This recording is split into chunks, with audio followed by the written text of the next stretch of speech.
بسم اللہ الرحمن الرحیم۔ السلام علیکم ناظرین، آپ دیکھ رہے ہیں ہمارا یوٹیوب چینل قدیم طب یونانی اور میں ہوں آپ کا میزبان حکیم حبیب اللہ۔ محترم ناظرین، آج میں احتلام کے بارے میں بات کر رہا ہوں۔ یہ ایسی نامراد تکلیف ہے کہ جب آدمی سن بلوغت کو پہنچتا ہے، جوان ہوتا ہے بچہ، اس کو شروع ہو جاتا ہے۔ تو یہ بعض لوگوں کو تو میں نے دیکھا ہے کہ شادی کے بعد بھی نہیں، ساری زندگی نہیں جاتا، 50 55 سال 60 سال کی عمر تک یہ چلتا ہے۔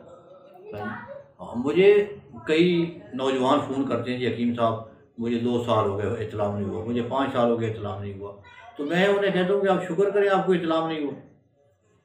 ہاں، اس میں ڈرنے والی کیا بات ہے؟ شکر کریں اللہ کا، جن کو ہے وہ بیچارے تکلیف میں پڑے ہوئے ہیں۔ ایسی نامراد تکلیف ہے، جسم کو کمزور کر دیتی ہے، ہڈیوں کو وہ کیا کہتے ہیں تحلیل کر دیتی ہے، ہڈیاں کمزور ہو جاتی ہیں، جسم کمزور ہو جاتا ہے، اور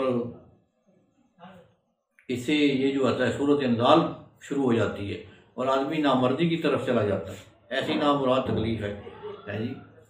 تو بڑے بڑے اس کے میں نے مریض دیکھے، پرانے مریض ہیں جو کہتے ہیں جی ابھی فون آتے ہیں لوگوں کے کہ شادی کے بعد بھی نہیں رکتا، کیونکہ وہ منی والی جو نسیں ہوتی ہیں ان میں سوزش ہو جاتی ہے نا، وہ سوزش خیزش ہوتی ہے تو پھر وہ احتلام ہو جاتا ہے۔ تو ایک مریض تھا، وہ کہہ رہا تھا کہ اگر میں سر پہ کو اوپر رات کو کپڑا رکھوں سردیوں میں تاکہ سر گرم رہے تو پھر بھی احتلام ہو جاتا ہے۔ وہ ایسے بس، تو اس کے لیے نسخہ سن لیں۔